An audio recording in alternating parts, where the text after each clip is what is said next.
Баршаңызға қайырлы күн достар, менің каналыма қош келдіңіздер. Бүгін мен сіздермен муравейник тортының рецептін бөлісетін боламын. Бұл муравейниктің ең күшті рецептісі, сол үшін де видеоны соңына дейін қараңыздар.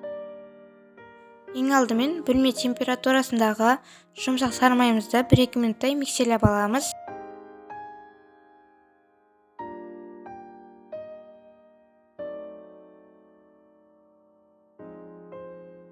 Миксерлеп болғаннан соң, оның ішіне қантымызды салып, оны да тағы да жақсылап миксерлейтін боламыз.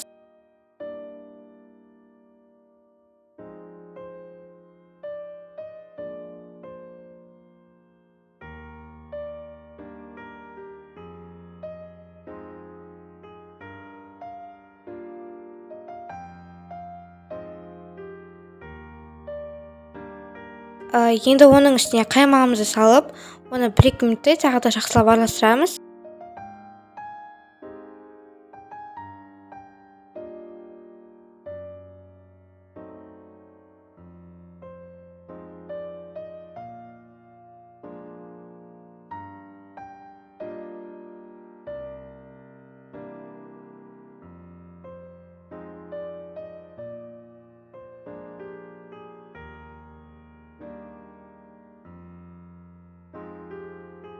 Енді електен өткізілген ұнымызға разрыхитель салып, қамыр елейтін боламыз.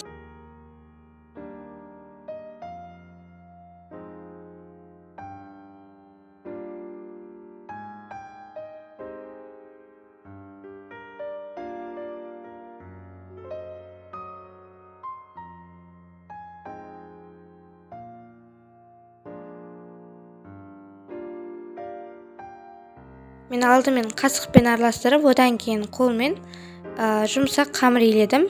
Міне осындай болып шығу қажет. Енді қамырымызды 10-12 бөлікке бөліп, тоңазытқышқа жарты сағатқа салып қоямыз. Қамырымыз қатты қажет. Жарты сағат өткеннен соң табамызға пергамент қағазын жайып, тоңазытқыштан қамырымызды алып, үккіштен өткізетін боламыз.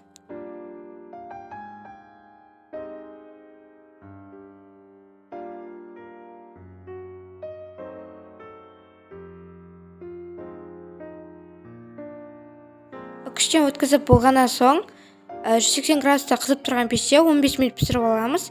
Осындай қызарғанға шейін пісіру қажет. Енді бұны уатып, креміне араластыратын боламыз. Кремге мен май мен сгущенканы араластырдым. Толық рецептісін описаниеден көре аласыздар.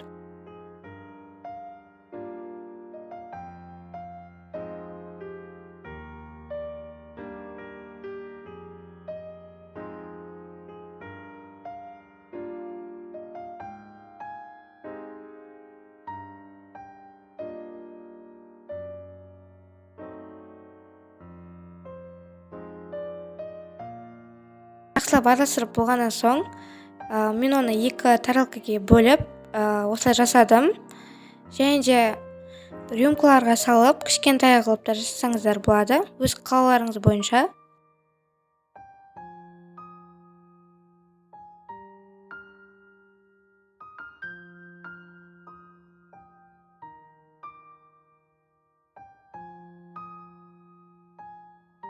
Міне біздің муравейник тортымыз дайын. Егер бұны 1-2 сағатқа холодильникке алып қойсаңыздар, дәмі жақсара түседі. Сіздермен болған мен Аяулым. Видео ұнаса каналға тіркеліп, лайк басып кетеміз. Сау болыңыздар.